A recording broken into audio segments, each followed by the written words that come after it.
Dear viewers, subscribers, dear students, hope you all are doing well. Today is the next lecture based on revolt of 1857. I welcome all of you with Islamic greetings. Assalamu alaikum wa rahmatullahi wa barakatuh. वालेकुम अस्सलाम व रहमतुल्लाहि। जैसा कि आप जानते हैं कि रिवोल्ट 1857 ये इंडियन मॉडर्न हिस्ट्री जो है इसमें ये एक संगमेल का हैसियत रखता है, क्योंकि यहाँ से बहुत सारे चेंजेस हमको देखने को मिलेंगे। So far as British rule is concern, तो हमें बहुत सारे चेंजेस यहाँ देखने को मिलेंगे। सबसे पहले हम जाते हैं मॉडर्न हिस्ट्री पे। मॉडर्न हिस्ट्री जो है, मॉडर्न हिस्ट्री में रिवोल्ट 1857 का एक अहम रोल है। जैसे कि यहाँ पे आपका चेंज हुई है किसको, जो गवर्नर जनरल है, गवर्नर जनरल जो था ईस्ट इंडिया कंपनी का, जो गवर्नर जनरल था, the post of the governor general has been converted into viceroy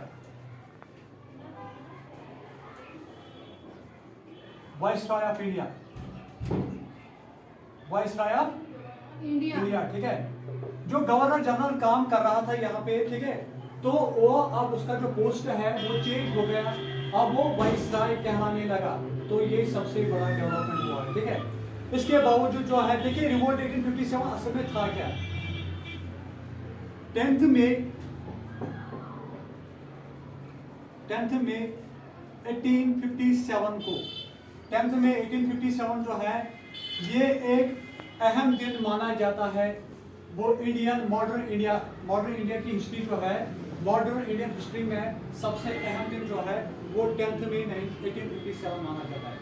देखिए 10th मई 1857 को क्या हुआ, ये एक रिवोल्ट ब्रेकआउट हुआ है मेरठ से। कहां से? मिनट से। हाँ, कहां से ब्रेकआउट हुआ है? रिवोल्ट जो है वो ब्रेकआउट हुआ है from Meerut.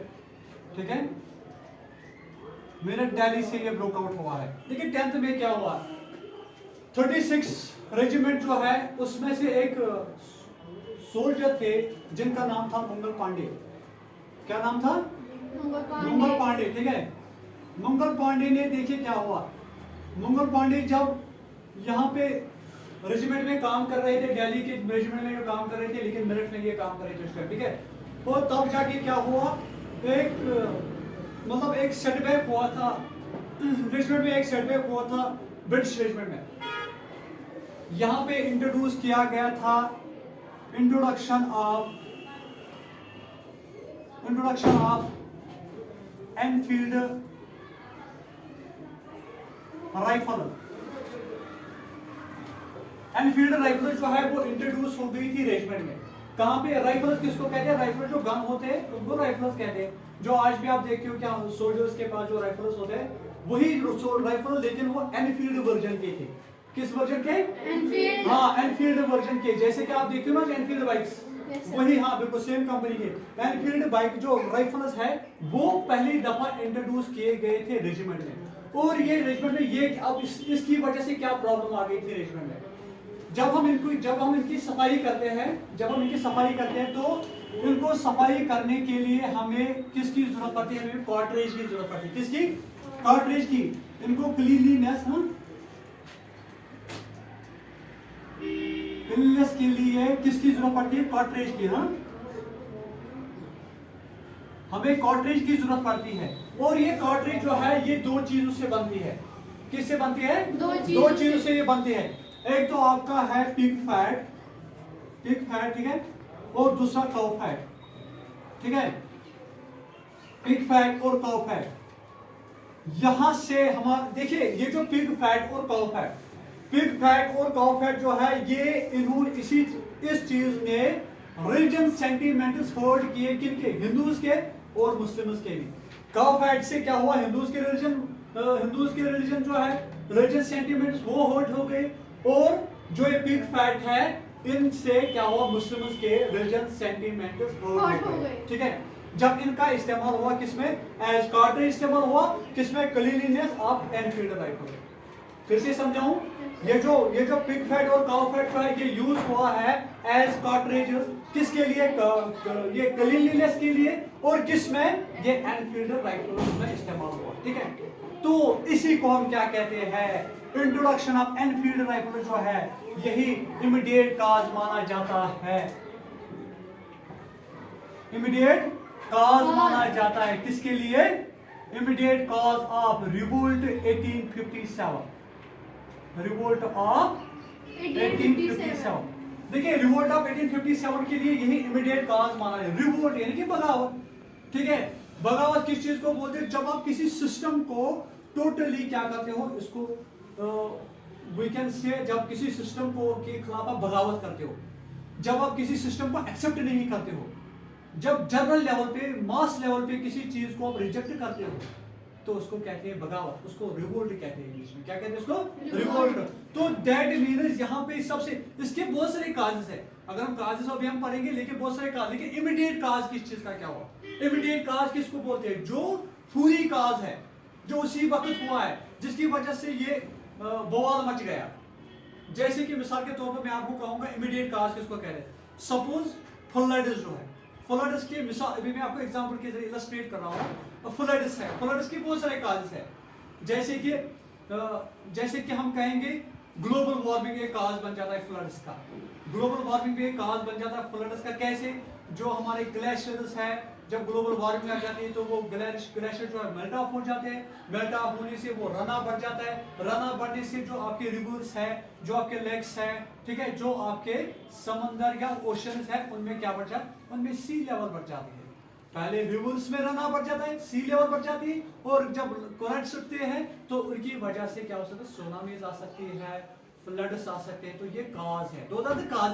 But immediate cause क्या है, what is immediate cause, immediate cause इसका है रेनफॉल, हेवी रेनफॉल, और we can say uncontrolled rainfall. जब किसी जगह पे अनकंट्रोल्ड रेनफॉल होता है तो हम क्या कहेंगे, occurrence of flood, chance of occurrence of flood है। ठीक है, इसी तरह से इसके भी बहुत सारे काज बन गए थे, जैसे कि अब मैं इसको, ये आपको समझ आ गया, यहाँ तक समझ आ गया, यस सर, ये समझ आ गया यहाँ तक। Yes sir. जो हमारे पास देखिए, हमने रिवोल्ट पढ़ा, रिवोल्ट किसको कहते हैं, रिवोल्ट यानी कि एक बगावत है, किसी सिस्टम के खिलाफ बगावत है। जब हम किसी सिस्टम को अपोज करते हैं तो उसको, और लेकिन मास लेवल पे या मॉब यानी कि मास लेवल पे किसी चीज को हम अपोज करते हैं तो उसको हम जनरली क्या कहते हैं, revolt. Are you getting now, समझ आ गया, समझ आया रिवोल्ट किसको कहते हैं। ठीक है, अब हम इसके काज देखते हैं, इसके काज क्या क्या है। ठीक है,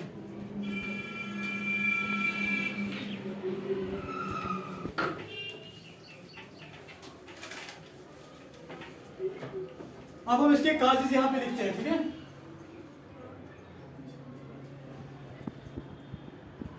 काजेस, इसके बहुत सारे काजेस है, जैसे कि अगर देखिए काजेस कैसे इसके बन जाते हैं।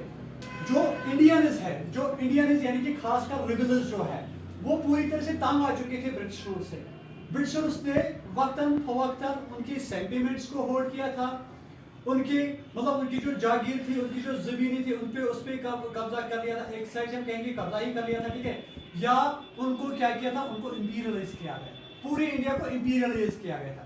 इंपीरियलाइज खाली जमीन पे नहीं किया गया था, यहाँ की ट्रेड को इंपीरियलाइज किया गया था, यहाँ की क्रॉप्स को इंपीरियलाइज किया गया था। ठीक है, और खासकर जो यहाँ के पॉलिटिकल अफेयर्स में भी वो उन्होंने इंपीरियलाइज किया था, पॉलिटिकल अफेयर्स को भी इंपीरियलाइज किया था। या पॉलिटिकल अफेयर्स के साथ साथ जो इकोनॉमिक अफेयर्स है उन पे भी इन्होंने क्या इंटरवेंशंस किए, बहुत सारे इंटरवेंशंस। तो इन चीजों ये सारे जब हम मिलाते हैं तो एक किस्म का जो यहाँ के लोग हैं, जो रिबेल्स है, जो नेशनलिस्ट्स है, उनके मतलब वो पूरी तरह से डिसकंटेंट हो गए थे ब्रिटिश रूल से। वो पूरी तरह से ब्रिटिश रूल से क्या हो गए थे, डिसकंटेंट हो गए। अब ये जो ग्रीवेंसेस है, ये ग्रीवेंसेस बढ़ते गए। एक साइड से ट्रेड ग्रीवेंसेस थे, एक तरफ से पॉलिटिकल ग्रीवेंसेस थे, एक साइड से हमारे रिलीजियस ग्रीवेंसेस थे, एक तरफ से हमारे जो वीकेंड से जो कास्ट सिस्टम है उसका भी ग्रीवेंस बढ़ गया था, और खासकर जो रिलीजन सिस्टम है या रिलीजियस अफेयर्स जो है उनके वहां से भी, उस ग्राउंड से भी, उस फील्ड से भी क्या हो गया था, जो मतलब ग्रीवेंसेस बढ़ गए थे। वहां से भी ग्रीवेंसेस बढ़ गए थे। तो ये सारे ग्रीवेंसेस बढ़ने के बावजूद लोग जो है अब वो क्या हो गए थे, पूरी तरह से डिसकंटेंट हो गए थे। किसे? ब्रिटिश रूल से डिसकंटेंट हो गए थे। ठीक है, अब ये काज हम देखेंगे कि कहां कहां से लोग डिसकंटेंट हो गए। ठीक है, एक तो इसका हम देखेंगे कि मतलब जो इसका काज है वो है बैटल ऑफ पैलेसी में। इसका बैटल ऑफ पैलेसी जो 1757 में हुआ था, 1757 एडी में हुआ था। ठीक है, और बैटल ऑफ पैलेसी जो है वो एक पहला काज बन जाता है इसका, वो भी एक काज है। ठीक है, और ये पॉलिटिकल काज कहलाता है। क्या कहलाता है? Political cause. बैटल ऑफ पैलेसी कब हुआ ये आपने पढ़ लिया, अब आप पढ़ोगे इंशाल्लाह। बैटल ऑफ पैलेसी जो है वो सिराजुद्दौला और कंपनी के खिलाफ हो गए। ठीक है, लेकिन वो कन्स्पायरेसी बैटल था। कन्स्पायरेसी किस चीज को कहते हैं? जिसमें आप देखोगे कि थर्ड पर्सन जो है वो इन्वॉल्व हो गया और मतलब वो शिवनेस के दायरे में इसको क्या किया गया था, सिराजुद्दौला को हराया गया था। ठीक है, आगे तो कन्स्पायरेसी वार वो था। बैटल ऑफ पैलेसी जो है यहाँ से क्या किया इन्होंने कहा नहीं, ये जो नवाब से अब नवाब का पोस्ट खत्म करेंगे, नवाब का पोस्ट खत्म करेंगे। सिराजुद्दौला जो है वो स्ट्रॉन्ग नवाब थे वो। ठीक है, उसकी आर्मी स्ट्रॉन्ग थी। तो लेकिन वो इसके साथ वो बहुत सारे उन्होंने टाइल्स करने की कोशिश की, लेकिन टाइल्स करने के बाद उन्होंने डायरेक्टली अब उनके साथ बैटल किया, बैटल ऑफ पैलेसी। ठीक है, 1757 में हो गया था। तो सिराजुद्दौला को हराया गया through the battle of conspiracy battle के जरिए इसको हराया गया था। तो ये भी एक ग्रीवेंस बन गई थी लोगों में। ठीक है, इसके बाद जो है बैटल ऑफ बुक्सार। ठीक है, बैटल ऑफ बुक्सार जो है 1764। ठीक है, ये भी एक बैटल हो गया था। ठीक है, इसमें भी ठीक है, इसमें शाह मीर जाफर और सिराजुद्दौला तीनों एक साथ आ गए थे, लेकिन बाद में तीनों को हराया गया बैटल ऑफ बुक्सार में 1764 में। तो ये भी एक ग्रीवेंस बन गई थी। ठीक है, इसके बाद जो है डॉक्ट्रिन ऑफ लैप्स, ये इंट्रोड्यूस्ड बाय किसे इंट्रोड्यूस किया था? Introduced by lord डेलुजिया।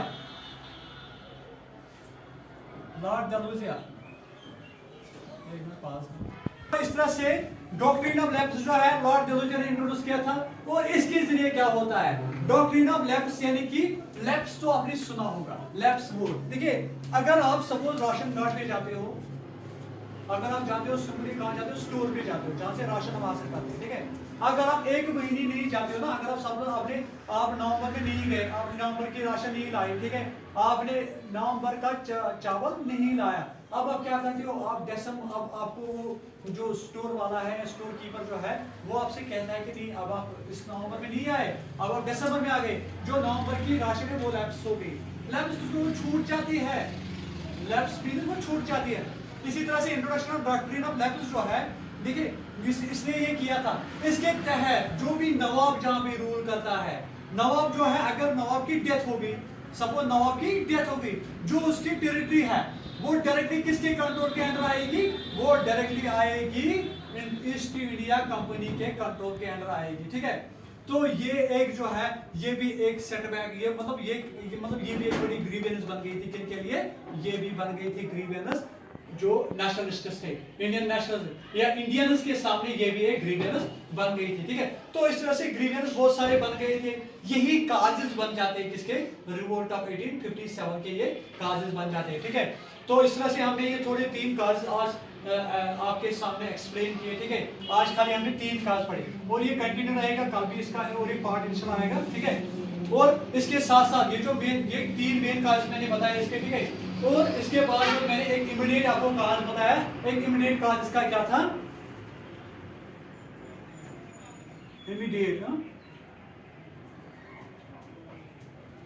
Immediate cause क्या बताया मैंने? काज इसका क्या था? Introduction of